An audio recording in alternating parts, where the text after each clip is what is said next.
Thank you to BQE, the makers of BQE Core, for their support of this episode. BQE Core is the software that makes it easy to manage your projects and people for maximum productivity and ultimate profitability. Learn more at bqe.com.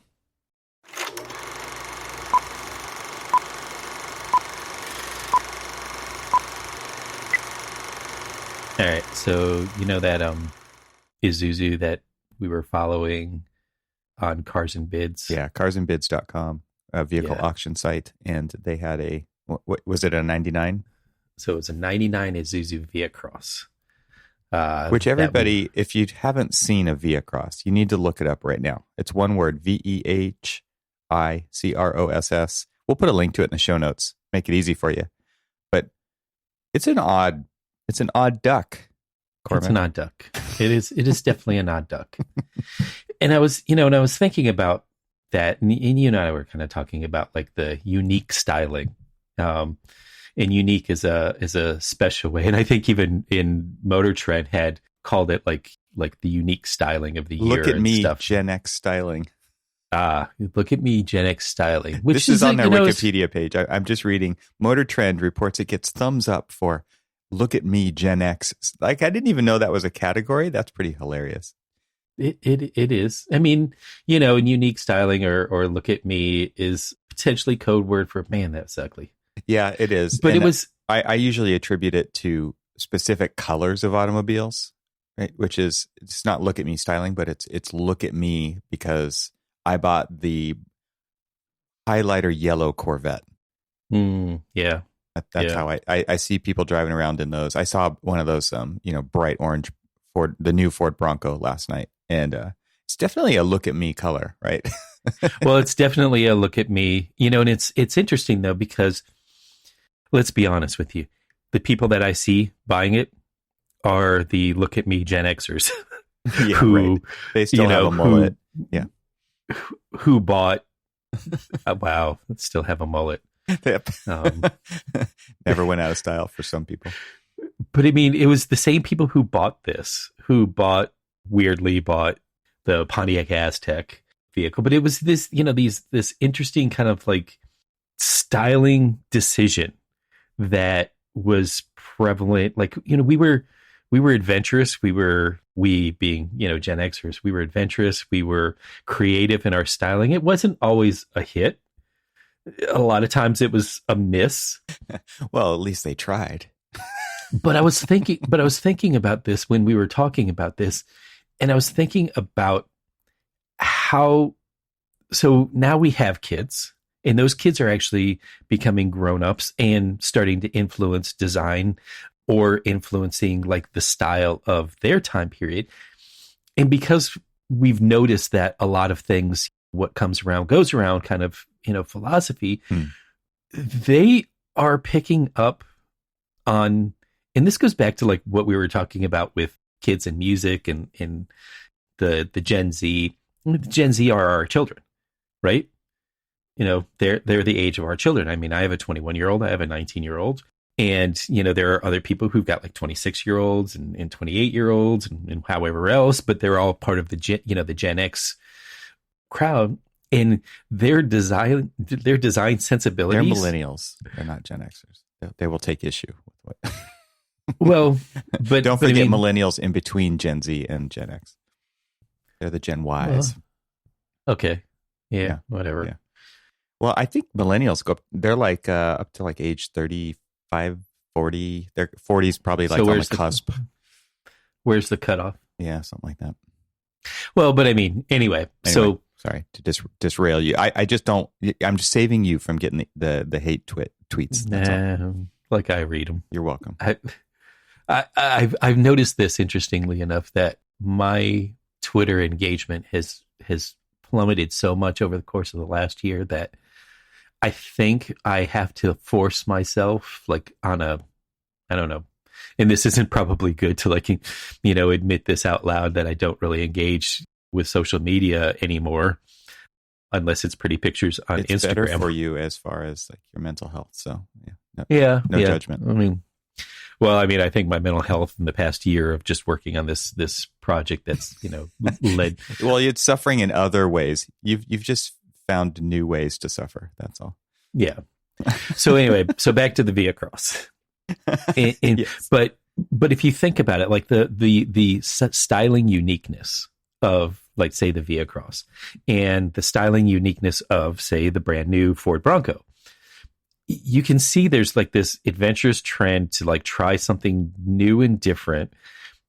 And it's not necessarily a looker, but it is unique and it is different and it is kind of adventurous and crazy. And I was thinking that, there's this interesting comparison to the designers of our, like, say, the car designers of our era that we're trying to cater to us as similarly youthed as, say, our children are.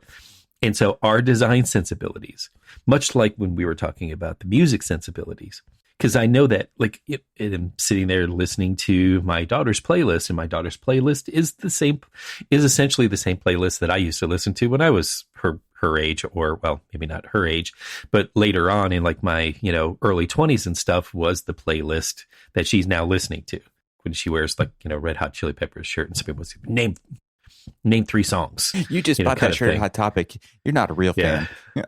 and she literally can, she can name like the entire band. She can name who was in the band, who wasn't in the band, when they were, what album, had all of these things on it. I'm looking at her like, I don't even know any of this stuff. The encyclopedia. Exactly. I was like, I don't even know any of this stuff. But I think I'm getting to a point here of this point of like the design sensibilities of, like, back then are very similar to the design sensibilities now, whether it's in cars, whether it's in buildings and things like that. Think about, like, in architecture, we were trying to do adventurous things with deconstructivism and like this kind of like nouveau modern, kind of like trend that now there are, very similar, like, adventurous spirits in design now in both cars and in architecture that almost very hearken to this influence of the parents. I don't know if you agree with me, but I mean, I'm trying to think of examples. That's all. I'm like, that's where my mind is racing to. And I don't cruise Arc Daily every day or anything like that, so I can't speak to the architecture side of that. I can't talk about it because I'm going to give out spoilers and all of this other stuff. But anyway, I just recently went with my daughter to go and see Doctor Strange, and the new Doctor Strange that just came out on Friday. We saw it on the early release stuff on Thursday, so that we don't get hit with spoilers and everything else. And so so what was amazing about it is that as they're going through certain scenes and things like that, there was one scene that they had landed on, and it was this alternate universe. I think everybody, at least, isn't that like the whole point of the movie? Yeah. Yeah. I mean, I think everybody understands that, there's multiverses and they're going to go to an alternate universe and stuff. But the architecture of that alternate universe very much displays a lot of the aspirations of the adventurous architecture that we see in Arc Daily, the greenification of architecture, if that's now a word that I'm going to use. Okay. But I mean, it was just, it just really kind of like showed that there's like still this adventurous spirit. It's a unique spirit. Spirit. It is you look at it in the mainstream, and so, like, going back to the Via Cross, and the mainstream was just like, so that's what they think, the future of, the vehicles are going to be. Not for mainstream consumption, right? Not for But here's the funny thing about that. You look at that vehicle, and we were talking briefly pre-show about, other vehicles like the Pontiac Aztek that were honestly ahead of their time. They were ugly. Not in their design, but in their ideas. Yeah. In their ideas. And in the Via Cross, like, now that's all we have out there, right? We have these these sport utility vehicles that are pill-shaped sport utility vehicles, right? Pill-shaped sport utility vehicles that are really trying to, like, blur the boundaries between all of these different types of vehicles. It's like, it's the grocery getter, it's the soccer mom, it's the, weekend warrior, the overlander. Yeah, exactly. So it's kind of like an everything thing, and in a way you see that one vehicle to rule them all. And in a way you see that in the trends of some of, like, the more avant-garde architecture. You just think, okay, well, here we're trying to solve decarbonization. We are trying to solve this deforestation. We are trying to solve, all of the different things, the heat island effect, regenerative. Carbon, right. Yeah, exactly. Reduction in carbon, the reduction of discharge of CO2, and all these different things that they're trying to do. And so you see these, like, all wrapped up in this, like, very kind of like weird package of stuff where you look at it and you look at the building and you're like, huh, okay, that's where we're going. You're like, not sure I'm ready for that, but okay, like, let's strap in and see where it goes, kind of thing. It's interesting because I think the way you're kind of talking about this is at the conceptual level. I think about concept car designs, and I think about how they are glimpses of technology from the future today. And, a real concept car is drivable and everything. And you can think about, like, I'm particularly envisioning some of the things I've seen from, like, Mercedes and BMW, where it's like the skin of the car modifies depending on the types of aerodynamics that are necessary. It's an all electric everything. And there's level 5 autonomous driving. So there's not even a steering wheel. So, like, what else happens when you're driving a car? And you start to think about the experience that people would be having. So it's not just about the design of the car. It's like, what about driving is interesting when you're not driving the car, right? And is it just about entertainment? Is it just about relaxation? Is it there's what's so interesting about driving a car is how you can do it and not even be thinking about it, right? Like, I think that's pretty interesting. Like, psychologically, you can sometimes drive to work and get to work and not know that you made any conscious decisions to get there, right? You were kind of on autopilot because you're thinking about other things. And so you start to extrapolate that to, well, what if you don't have to drive? And I think that these are the kinds of things that people who are working on autonomous driving, are working on car designs of, conceptual stuff for the future are thinking about.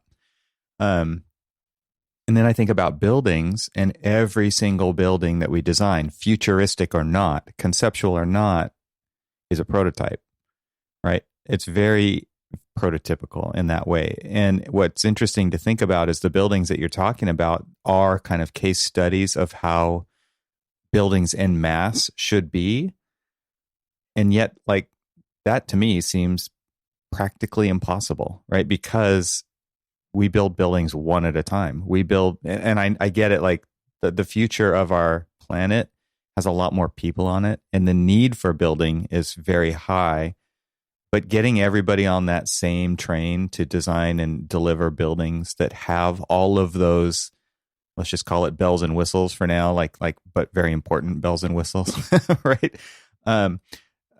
Like, it has to happen at scale. And so different from the car industry, where those ideas do trickle down and then those things do get produced in huge numbers, huge quantities, right? Like, thinking about just, I think Tesla's delivering millions of cars per year. I don't know if that number's right or not, but you see what I mean? Like, there's a lot of them, right? And they're all out there with however many cameras they have on those things, collecting information to inform the autonomous driving future that it seems imminent to me.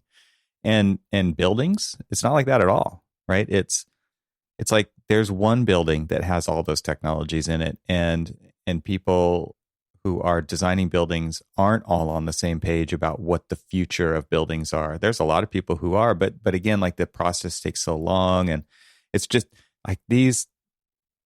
To me, they seem very different, these two industries. I don't know where I was going with that. I just kind of, like, flow of the thoughts coming across my mind as you're talking about these ideas. You know, the funny thing is that when you say that, when you talk about the ideas and then you talk about like the implementation and the delivery in the automotive industry, and you compare it to the architectural industry where we're, you know, like flooding all of these ideas into a building. And it's just a one-off building, and it's. I mean, concept cars are kind of a one-off, right? Like we don't get to drive concept cars in the future. Like they just, all of those things never make it. So there is some analogy here. So then, okay, so you had the concept cars, just like you had, you know, you've had concept houses, like the, you know, think about like the Buckminster Fuller, the Dymaxion. Thank you. You know, house, which was supposed to be this prototype for future living.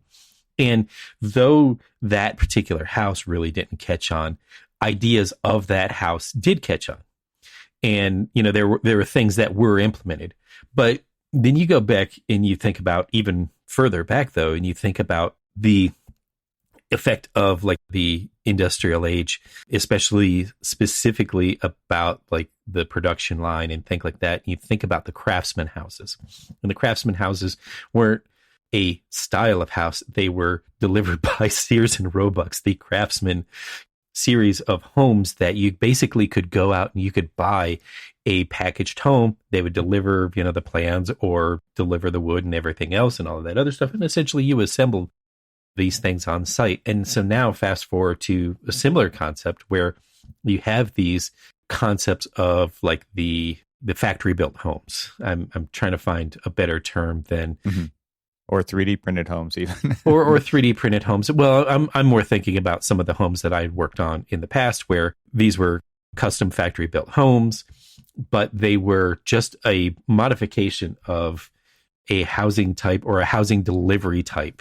It wasn't a change in the way that you lived. It was just the way that you bought it, the way that you built it, the way that you put it out on site and stuff like that. We're always talking about ways of like, you know, doing the carbon reduction and all of these other things. And, you know, look at, and now I'm going off on a different tangent here, but you know, you look at the way that you can do that and implement that through, you know, more production built homes in production built buildings. But then you also wonder, it's just like, really, is that good for, you know, the environment? Because here we're trying to like reduce carbon, but we're still building, you know, houses. What about all of the stock that's already out there? I know there's you think about the cities that do exist and the need to retrofit those to fit the new models and the new thinking is huge. And the owners don't have the money to do that necessarily. I mean, look at our own selves, right? And what we can do at our own houses. It's one thing to call for action and do all that stuff, but it's another thing to follow through with it and get everybody on board. So that kind of mass mindset shift is the most difficult part. Yeah, exactly. Because everybody wants new. They want, you know, the latest, the greatest, and all of that other stuff. I mean, that's why we go through cars a dime a dozen. I mean, how many cars have you owned throughout your lifetime? And how many cars have I owned throughout my lifetime? Talk about it. Exactly. You know, and you just think about it, it's just like, oh, right. I've been contributing to this issue, and it's this issue of like, if they were built to last, then why are we constantly keep buying, you know, new, you know, it's just like, well, you know. Right. So anyway, I'm not sure if because capitalism. Yeah. Yeah. I'm not sure if us, you know, starting this conversation off about the unique qualities of an Isuzu Via-Cross were going to lead us to this direction, but but here we are. That people might be wondering, what the heck is a Pontiac Aztek? I'm sure there's some part of the audience who's never seen one. It's one of the ugliest cars ever actually put into production. I would venture there's a lot of ugly cars in production, but this is one of the most. I believe that it's in the top 10 of ugliest vehicles. And just what made it popular again was Breaking Bad. That's what Walter White drove. So it was in Breaking Bad, and yes, I still contend though that as ugly as the vehicle was, there was a uniqueness to it. It was ahead of its time. It was ahead of its time because, you know, if you think about it now, you know, it was this vehicle that came out and it was just like, you know, you're going to be able to live, you know, again, like the Via Cross or like, you know, hashtag van life. You'll be able to like Aztek. it was van life before van life existed. Yeah, I mean, Aztek before it was very popular, and life. so it came with a tent, and you could take it camping with you, and So what Cormac means when he says it came with a tent was, okay, so this was a sport utility vehicle. There was a rear hatch and a tailgate, so kind of like split horizontally in the middle. The tailgate folded down, the hatch folded up, and there was a tent that it was like a half a tent, and it plugged into, you built it off the back of the car to create shelter when those two pieces were open. And then you would sleep inside the car with like half car, half tent surrounding you. So it's not like the car came with a tent and you've set up the tent on the ground. No, like the rear half of the car became the tent. It was pretty interesting. And they shipped this, like this was a real thing. oh yeah. I'll put a link I'll find a photo of that and put it in the There's notes. I just found one. It's like why the Pontiac Aztek was one of the worst American cars ever made. And here's yet ahead of its time. But yet was ahead of its time. I mean, just like, I'm reading now, like, Pontiac created the biggest failure in automotive history. I'm like, really? I mean, we did have the... well, there's lessons to be learned from failure, for sure. Exactly. I mean, but, there's like other failures like Edsel and all of these other things. But people have short memories too, just so you know. They do. But again, though, it was just one of these things that styling wise, it was hideous. Sure. I mean, that was an early clickbait headline. That's what that sounds like to me. Yeah. But I mean, it was just weirdly one of those things that, and weirdly enough now, it has this kind of like cult following. Does it? Oh yeah. I don't see them. I can't tell you the last time I saw one on the road. I can, and it was probably about 3 weeks ago. Well, yeah, maybe more so on the East Coast. And I will also say that it was in Michigan, and I have noticed now that I've been going back and forth to Michigan, like house hunting and things like that, that you see a lot more of cars. You're like, wow, I didn't even realize that those were still on the road. And is that like a Michigan thing, you think, it's because of the origin of the vehicles? I think so. I think, and the fact that just they're able to like they've got access to keeping the things alive and running and driving. This is the best way of thinking about recycling, is the fact that you're able to keep this a car-ish type thing alive and running on the road. Sustainability. There you go. I mean, come on now. Sustainability of the fossil fuel vehicles. Yeah, it's a delicate subject. Let's take a quick break to share more about our sponsors. Systems and standard operating procedures. You already know that's how to build a profitable business and find the freedom you want. You need systems and procedures. But you struggle with choosing the systems you need most and how to implement those systems quickly so you can get back to doing what you love most. The Designing Your Business Masterclass series was created by an acclaimed architect and business consultant, Douglas Teager, FAIA, to help fellow architects and engineers run their firms more profitably while maintaining a healthy work-life balance. Douglas grew from a solo practitioner to become managing partner of his 30-plus person firm, and then later sold his firm so he can do what he does today, helping architects be more successful at Teager Consulting. On the third Wednesday of every month, Douglas dives deep into an essential topic that will strengthen the profitability of your firm and make it sustainable for growth in the years to come. Register now for the Designing Your Business Masterclass with Douglas Teager at bqe.com/masterclass and start implementing powerful systems for the profitability you need and the freedom you want. Every live masterclass session includes AIA continuing education credit, and when you visit bqe.com/masterclass, you'll have access to the full library of past sessions on demand. The Designing Your Business Masterclass is free, and it's brought to you by our friends at BQE, the makers of BQE Core, the software that makes it easy to manage your projects and people for maximum productivity and ultimate profitability. Register now for the next Designing Your Business Masterclass at bqe.com/masterclass. That's bqe.com/masterclass. And now let's get back to our conversation. Okay, so let's switch topics. You and I have been going down this kind of on our own paths, down this kind of nostalgic. There's so many cool things from our past. Maybe this is the link of the episode, is it like things from our past? But I watched the Bones Brigade documentary, which is, if anybody who doesn't know about the Bones Brigade, this is definitely dating me, and it's the skateboarding team from the 80s and 90s. And I mean, these people are still skateboarding today. This is Tony Hawk, Steve Caballero, Lance Mountain, Rodney Mullen, Mike McGill. Yeah, these are all the names, Tony Guerrero, and all led by Stacy Peralta, who kind of put this team together.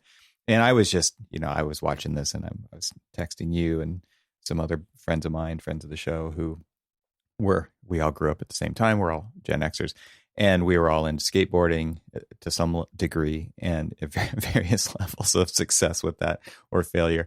And then, lots of shin diggers and not very cool tricks. And then another documentary that I haven't watched yet, but you have, and you wanted to kind of talk about some of the ideas in this, I think, is the Tony Hawk documentary that came out on HBO maybe this year. I'm not sure the date. It literally just dropped just like a week ago. Okay. So brand new Tony Hawk documentary specific to him, but I'm sure it includes other members of the Peralta skateboarding team. It was specific to him. It did really it had a lot of the Bones Brigade, talking about it, because you really can't talk about Tony Hawk without, talking about the Bones Brigade, because that's context. Where he came from. These were the people who, starting with Stacy Peralta, who gave him his shot to kind of like hit the big stage. And then once he was kind of, and not giving too much away from this, but if you guys know the history of Tony Hawk, I mean, he was just this little short kid, this little small kid, really young. Gangly. Yeah. I mean, they called him weak, and he innovated because he was smaller. He was not as strong, and he wasn't as strong of a skater as a lot of like the Bones Brigade and other skaters that they were competing against at the time. And so he innovated by overcoming his deficiencies. And then, as he started to get bigger, he actually became the tallest member of the Bones Brigade, and then just got, bigger and stronger and everything else that, now we know the story that, he is now like one obviously the most successful skateboarders ever. Yeah. I mean, definitely. So when you think about skateboarding, everybody, thinks about Tony Hawk as that person. And so do you want to talk about that? I'm interested to hear where you want to go with this, because this is not going to be a review of the documentary, right? Like, that's not the idea here. No.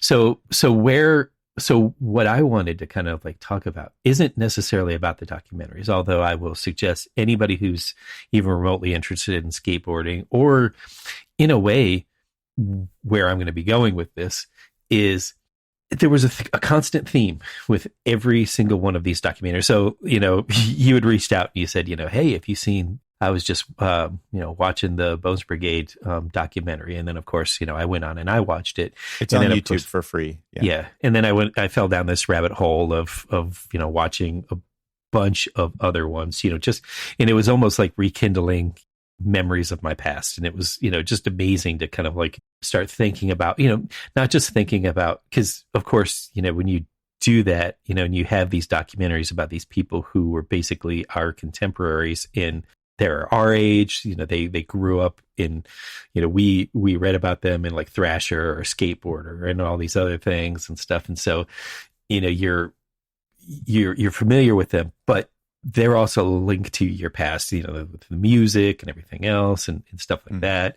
Culture. Yeah. The culture, like the dress, you're just like, wow, did we really dress like that?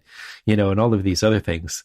But the one thing that was kind of a constant in all of these was that whatever you think about like skateboarding as like a bunch of like miscreants or, rebels or counterculture, anti-culture, whatever you want to call them, the thing that stood out the most to me on all of these guys, specifically Tony Hawk and Rodney Mullen, are the dedication to the craft that they brought, because they tried and failed and tried and succeeded, so many different times, and just dedicated their life to the craft, dedicated their life to becoming the best, innovating. I mean, almost every trick that you can think of in both street skating and in vert skating came from either Tony Hawk or from Rodney Mullen, or the cross population of each of them doing tricks. They were really good friends and both on the Bones Brigade. And, I was thinking about, like, here's people who are spending like 8-10 hours a day on a board, either like, flipping up in the air on a vert ramp, or like just like slamming themselves up against like walls, or falling in, on concrete curbs, trying to do like kick flips and all of this other stuff, and just doing all of these different things. But they innovated their niche in society, their craft, their, like, what they make money off of. They innovated by constantly practicing, constantly changing, constantly evolving. And I was thinking about that as how do we do that in architecture? I mean, what do we do to I'm laughing because this is, to me, it's leading to the SciArc Base Camp video. In a way, it's because I know you're not going that direction. I was not going that direction, but I'm now thinking to myself, they like eat, slept, and breathed skateboarding.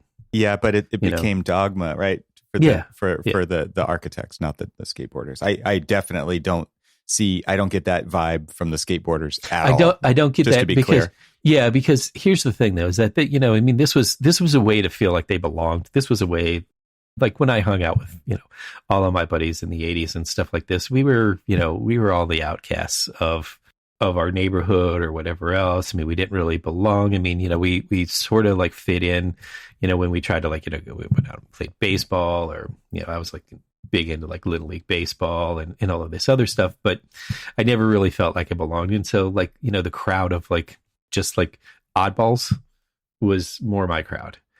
And so it was more of just a way of, it was like a big social club really than anything else. Whereas in architecture, it's more of a job, but in a way, we do, there are things about architecture that define us, in our life. And I was just wondering though, is like, how do we do, how do we like, develop our craft? And I know that we've talked a lot about, sometimes we don't, we basically kind of like copy and paste and keep repeating things over and over again, and just sort of like incrementally evolve. You say it all the time, far better than I do, that things that architects hate is change and the way things are. Right. And so, we stagnate ourselves. And I was just wondering, it's like, we've let ourselves go down this path where we don't innovate. And so going back to the conversation that we were talking about with cars and the innovations of, cars and all of that other stuff, is like, how do we get to the point where we're not sacrificing our life to, just develop architecture, but how do we like really try to, get our architecture to a point where it's really reflecting innovation. It's really reflecting forward thinking more than it is just, kind of just like sitting still. And it doesn't even necessarily have to be stylistic. And I think you, especially in your other podcast, Troxel, where you're talking to tech innovators in the field of, design and construction. And so it's sort of dawned on me that what we're not taking advantage of when we start to innovate the tech side of things, innovate the, let's just say, the documentation or that part of the process, that we're not taking advantage of. Okay, now we've relieved ourselves of a lot of things that we would normally otherwise have to do and spend countless hundreds of hours on, like code research or egress, related things, or documentation of things that, when we're, or modeling and all of these other things. And so looking at all of that as a process of being able to kind of like, almost free ourselves up from a lot of what we call the drudgery of kind of like a project isn't necessarily, I don't know if we're capitalizing on the opportunities it's affording us for the design and innovation part. Mm. Am I wrong in that kind of like No, thinking? well, man, there's just so many things flying through my head right now because I think about how, you're pointing at a particularly small group of innovators in skateboarding. And I wasn't one of those for sure. And I think we have the same thing in architecture, right? There's a small group looking at the total population of architects. And so you start thinking about how many capital A architects are out there, thinking about the ones who, like, for example, right, we've talked about on this show, Billy Chen, Todd Williams, right? Talked about Thomas Pfeiffer, is that right? Glenstone Museum. There are examples, and that is again a small population, and there's this spectrum, right? There's this spectrum of talent / innovation versus, and I say versus, I don't know that versus is the right word, but then there's the business side of the business, right? And there's people are incentivized by different things. People care about different things. I was just talking to a friend of mine yesterday who's a designer in a firm, and there was a design review, and he was talking about how there were some projects that were presented, and it's just like, I'm just going to keep my mouth shut because they're that bad. And it's and it's like, I imagine this is lots of firms. Like, it's not just one firm, right? It's design is not a culture at so many firms. Innovation is not a culture at so many firms. And so I think it is hard to see examples of those things in everyday life unless you specifically are looking for them. And we tend to see them done by the same kind of people over and over again, because that's the culture and the life that they live by, which is very different. Like, I was listening to an interview recently with Rick Rubin, who's a music producer, and he was talking about how he goes to every single project with is open a mind. He says a completely open mind. Like, I don't know how that's possible, right? But for him, I have to take him at his word. And he says, like, I'm not there to influence it in any particular way. I want to find out whatever is the best way for us to make this art right now. I'm not interested in doing it the way that I've done it before. I'm not interested in forcing any kind of methodology onto the artists themselves. Like, we are there to, he didn't say the word collaborate, but like, it's like you're bringing the different ingredients to make the best outcome possible. And what's interesting about that is, like, I feel like there are parallels to the architectural design process with that. And yet we have to stop at some point, right? And you don't even just get to stop once it's done. You have to, like, be done even before maybe even that design process is figured out. Yeah. So what's interesting about that example is kind of going back to what I was saying about all of the things that facilitate us to get the end product done. Rubin's bringing his kind of like his expertise of producing, mixing, editing and all of that other stuff with, his staff to it, so that he can let the creatives create. And so they don't have to think about all of the other stuff that goes into, like, producing and putting out the artwork. Stuff that they don't have expertise in. Right. Exactly. He's allowing them to just create, just, be the artist that they feel like they are or feel like they could be. And he's facilitating them on that creative process and taking all of the other stuff out of the way so that they can just worry about this stuff. And potentially push them to a place that they've never been before. It's about capturing that kind of raw spirit, emotion, soul in a moment, and then it's just then it's there, then it's done, right? Then you move on. It's captured. Exactly. And that to me is, I mean, there is a parallel to architecture there, right? Like there are people who specialize in these different things. And I think a lot of times, though, it's like somebody else wants to tell me how to do it. A project manager who understands let's just say the schedule or the budget or whatever, wants to tell me how to design. And so and then you start to get into these, what I'm talking about, where it's like, it's kind of a mess because it is such a team sport. Yeah. We get in our own way because we still have the belief that everybody's a designer and that everybody should have a say and input on this. It's just like, I want you to feel a part of this. And in a way, yeah, we obviously want to have, that. It sounded so crass right there because I think about the Frank Gehry where he's just holding up the middle finger, right?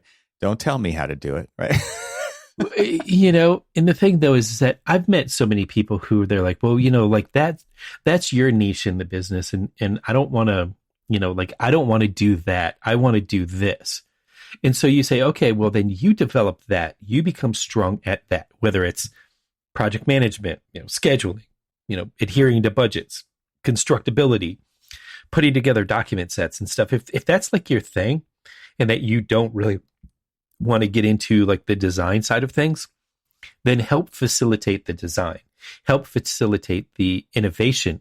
I totally agree with that. I mean, like, because I do have kind of divergent views at the same time of expertise versus generalization. Like I see value in both. And that's very much how I'm wired. Like I like to get good enough at a lot of things to understand the language of them all so that I can start to connect the dots between them. But I also see the value. So I'm very much a generalist myself, but I see the value and expertise in somebody being able to live in the zone of their thing and add that value right when it's needed on everything they touch.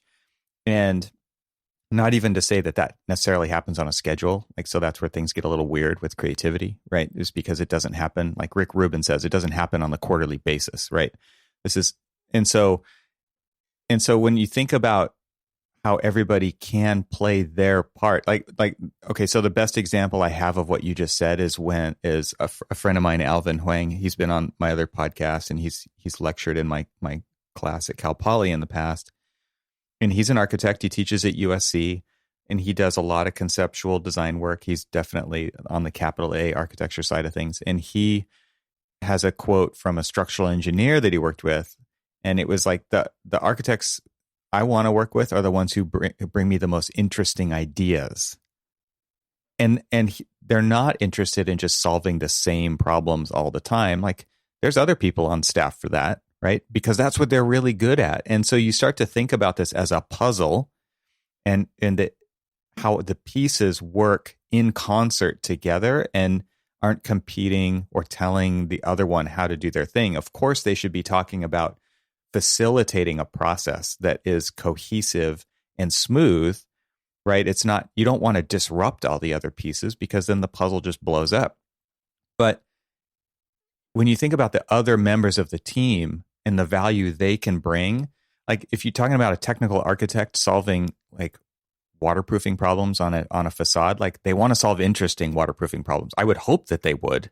That's the kind of senior project architect I want to work with, is somebody who's like, sweet challenge, man, let's do this, right? Rather than rolling their eyes, oh my God, they did this thing. Oh, I'm so sick of this kind of, And so we see all of that, right? We see all of that in the profession. And I think it is interesting to see how many people are just kind of suffering through it because they just want to do the same thing rote every day. And like, actually, that's what automation and robots are going to be for, is that kind of stuff. Like we want the people who are interested in solving interesting problems all the time, because that's where the value of architecture lies for society. Well, but see, that's the big lie that education sometimes tells, which is, as a generalist, you should and could and probably need to do it all. You should do it all. So that we're all trained to be self-sufficient, as we said on yeah, you need to do all of the pieces of the puzzle. And it's not to say that people who are generalists that do it all. I mean, we've got tons of massively talented generalists friends that do great work, but they do. And here's where I start to alienate myself and people and everyone else, is that they do bite-sized projects that they can actually really kind of control everything, and it's a little bit more palatable to them. It's more manageable. Well, and because they have to, they can't afford to hire all the staff. Yeah, I mean, I totally get it. So whereas the projects, let's just say the project that I'm working on right now, it's 8 massive buildings, it's in a foreign country. It's everything. I can't do everything on that project. I mean, no matter how much somebody else wants you to, there's yeah, exactly not enough hours in the world for, being able to do that and everything else, and it just doesn't make sense. And so to then start to say, okay, now my role is more compartmentalized. So here I am, as a facilitator, as the project, as a project manager, facilitating other people to be able to do their job and make sure that everything is kind of in a line, and make sure that, we can get the project done, it's properly staffed, blah, blah, blah, all of this other stuff. Right. And so that's sort of so I realized the role that I have isn't ooh, you're going to be designing. Ooh, you're going to be detailing. Ooh, you're going to be doing this. No, no, I won't. And so you actually have the agency to say that. Many right. people do not. But, and so when you're able to, that's where I guess where I was going is being able to kind of recognize facilitators to be able to innovate. Well, this is the job of a leader, right? Is to put together the best team for the thing at hand, and enabling every one of those parts of, this machine or this team to do their thing, to be the best that they can be doing it in the time that they have to do it. But again, though, that also helps with it helps with architecture being able to innovate more. And that's the one thing that we've been very lax in being able to do, is because we basically kind of okay, here's we can evolve this, or we can evolve that, or, hey, this is, I've done this 100 times. I know that it's right there and all this other stuff. So we leave some of the innovation part behind. So then, and don't confuse innovation for how it looks or feels, or, exactly. It's the whole process, and it's all the pieces of the process. Yes. Yes. Yep. And yeah, thank you for making that distinction, because I don't mean innovation on aesthetics. I mean innovation. I mean, we could have the same kind of aesthetics as a turn of the century, 19th to 20th century, because that thing. could be the most appropriate exactly for the project. But being able to use, cutting edge materials that help reduce your carbon footprint and all of these other things. These are the type of innovations. It's people are going to have their stylistic opinions about everything. And if you take that part out of the conversation of innovation and really look at okay, how do we, evolve architecture in the built environment? Or let's just say, how do we evolve the built environment? Let's take architecture out of this, because again, it's one of those subjective terminology things. But so anyway, so I think where I'm going with this. I don't know if I'm being clear enough on this kind of drive or desire to help alleviate the, let's just call it the drudgery of things, to really focus on innovation and evolving us. Because I mean, that's the thing that kind of struck me with all of these, is they weren't reinventing the wheel. Some people were reinventing the wheels when, as these skateboarders were, they were innovating the products, they were innovating the styles, they were innovating the appearance of skateboarding.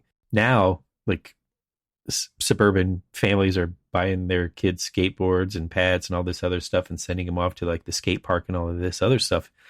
That was not the case when we were growing up. The appearance of skateboarding back in the late 80s or late 70s, early mid 80s and all of that other stuff, when we were out cruising the streets and stuff, is where we were just, a bunch of hoodlums. And now it's mainstream. It's interesting to think about it from you said earlier, copy paste and things like that. I'm just thinking of innovation in skateboarding was copy paste, right? It was like, it was doing what humans do best. It was taking something someone else did and building upon it. A lot of times seeing somebody do something would unlock that it was even possible. And then all of a sudden, lots of people could do it. And then there would be one other person who would then take that and do something else with it. Like the one, I can't remember the guy's name, the one guy invents the ollie on a half pipe. And then Rodney Mullen adapts it to the street and everything changes. But Rodney Mullen did not invent the ollie. He copied and pasted and innovated slightly to make this whole new language for street skateboarding. And what's interesting is we copy and paste and we automate and we try to save time and do all these things in architecture too. And there are innovations that happen, but I think what's different here, just off the cuff, this is just an ongoing conversation. So it's not like this is a thesis for some doctoral thing, right? I don't have it all prepared out like you. You said, I hope you can see where I'm going with this. This is how the conversation works, right? Like we're vetting it as we go, and hopefully we'll get feedback. I'm just thinking like skateboarding was on display. Skateboarding was in the magazines. Like we have magazines, we have architectural magazines of the final product. We don't have magazines of the process. And so skateboarding with a bunch of friends is like the process in real time, just like working on a project with a team is the process in real time.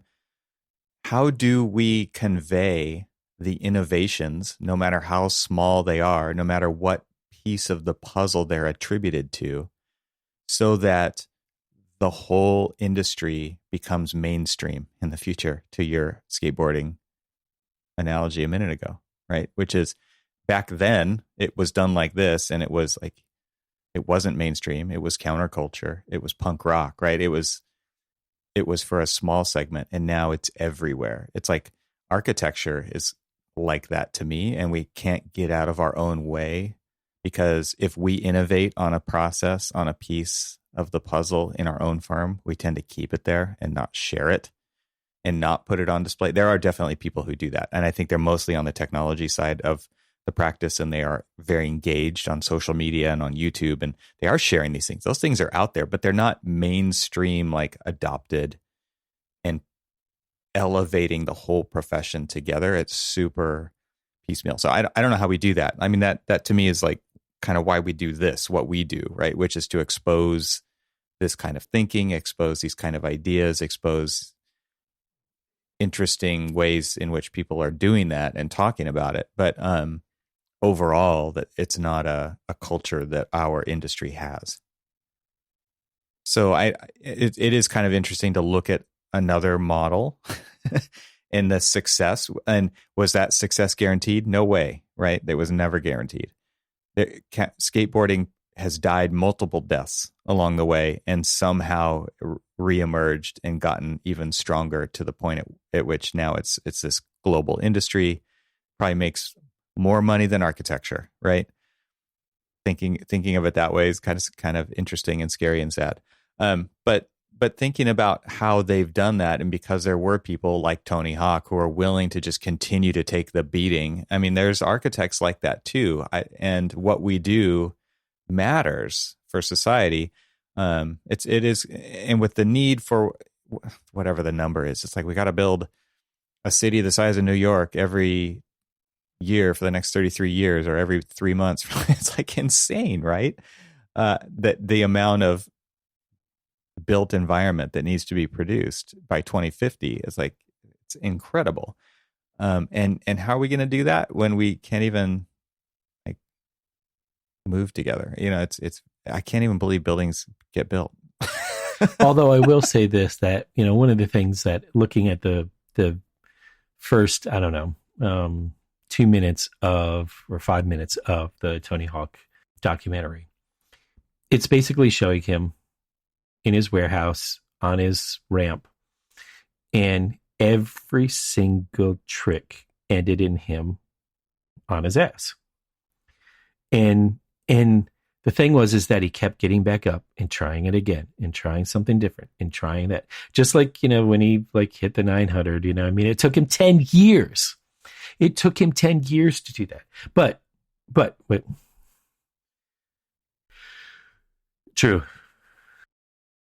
Getting up, and then it was like way over time for best trick contest. I watched that live. It was insane. It was like the cameras are not going to shut off until, because and everybody around him's like, he got up again. He's still gonna try. Like he didn't stop. Yeah. So cool. So here, but here's I think where I was originally going with that I probably didn't make the connection with until we had this conversation. So is that the way that they just throw themselves out there, commit to an idea. I mean, we start off our designs with, committed to this initial idea, and then we try it and we try it and we try it and we try it. And it may not be successful on all of the different iterations throughout concept design, that then when we finally hit it, we're like, yeah, we just hit our 900 on this. And so then they just, continue to evolve it. And then we, continue to evolve it. And so there is this kind of like parallel to like the commitment of something, and it really is just this, trying to like keep testing it until it works. Keep testing it until you can finally land it. And we do that often, and we do that like on every project. And if we don't do that, then that's usually when the project is, kind of deemed a Pontiac Aztek of architecture. That's what this podcast is about. Like you were just saying how you didn't even know where you're going until we had to, these are the kinds of conversations that need to be, and this episode is a perfect example of a bunch of failures to a pretty good landing at the end. Yeah, exactly. So let's leave it at that. Until next time. Thank you to BQE, the makers of BQE Core, for their support of this podcast episode. Visit bqe.com/masterclass to register for the next Designing Your Business Masterclass. Thanks for listening. This show is part of the Gable Media Podcast Network. See all the shows at gablemedia.com. That's GABLMEDIA.com. You can help support what we're doing here by leaving a 5-star review on Apple Podcasts to help get the word out, and don't forget to share it with your friends. We'd love to hear from you, so leave a comment on the website at archispeakpodcast.com, where you can find our entire catalog of shows. Talk to you soon.